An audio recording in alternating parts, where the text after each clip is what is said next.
ಅಲ್ಲೊಂದು ನಿಸರ್ಗ ನಿರ್ಮಿತವಾದ ಗಡಿ ರೇಖೆ ಇದೆ. ಮನುಷ್ಯರು ದಾಟಬಹುದೇನೋ, ಆದ್ರೆ ಈ ಕಡೆಯಿಂದ ಆ ಕಡೆಗೆ ಜಪ್ಪಯ್ಯ ಅಂದ್ರೂ ಯಾವ ಪ್ರಾಣಿಗಳಾಗಿ, ಪಕ್ಷಿ, ಸಮುದ್ರ ಜೀವಿಗಳು ಕೂಡ ದಾಟೋ ಸಾಹಸ ಮಾಡಲ್ಲ. ಇದನ್ನ 1859ರಲ್ಲಿ ಬ್ರಿಟಿಷ್ನ ಪರಿಸರ ತಜ್ಞ ಮತ್ತೆ ಭೂಗೋಳ ತಜ್ಞರಾದ ಆಲ್ಫರ್ಡ್ ರಸಲ್ ವಾಲಸ್ ಅವರು ಕಂಡುಹಿಡಿತಾರೆ. ಅದನ್ನ ವ್ಯಾಲಸ್ ಲೈನ್ ಅಂತ ಕರೀತಾರೆ. ಇದು ಏಷ್ಯಾ ಮತ್ತೆ ಆಸ್ಟ್ರೇಲಿಯಾ ಮಧ್ಯೆ ಇರೋದು. ಇಂಡೋನೇಷ್ಯಾದ ಬಾಲಿಯಿಂದ ಶುರುವಾಗಿ ದಕ್ಷಿಣ ಫಿಲಿಪೀನ್ಸ್ ನಲ್ಲಿ ಮುಗಿಯುತ್ತೆ. ಪಶ್ಚಿಮಕ್ಕೆ ನೋಡೋದಾದ್ರೆ ಆನೆಗಳು, ರೈನೋಸರಸ್ಗಳು, ಟೈಗರ್ಸ್, ಮರಕುಟುಕ ಪಕ್ಷಿ ಇತ್ಯಾದಿ ಇವೆಲ್ಲ ಏಷ್ಯನ್ ಪ್ರಾಣಿಗಳು.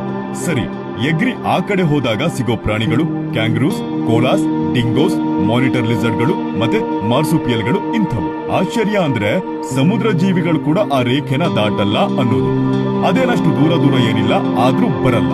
ಇದನ್ನ ವಿಜ್ಞಾನಿಗಳು ಬಯೋಲಾಜಿಕಲ್ ಬೌಂಡ್ರಿ ಅಂತ ಕರೀತಾರೆ.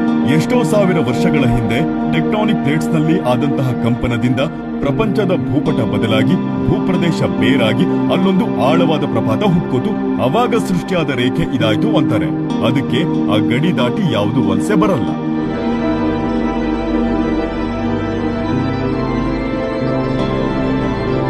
ಅಲ್ಲ, ಆಸ್ಟ್ರೇಲಿಯಾದ ಭಾರತಕ್ಕೆ ಎಷ್ಟೋ ಪಕ್ಷಿಗಳು ವಲಸೆ ಬರೋದನ್ನ ನೋಡಿದೀವಿ. ಆದ್ರೆ ಇದೊಂದು ಸ್ವಲ್ಪ ನಂಬೋದ್ ಕಷ್ಟ ಆಗ್ತಾ ಇದೆ. ಆದ್ರೂ ನಂಬಲೇಬೇಕು. ನಂಬೋಣ. ಇಷ್ಟ ಮ್ಯಾಟ್ರು. ಬರ್ತೀನಿ.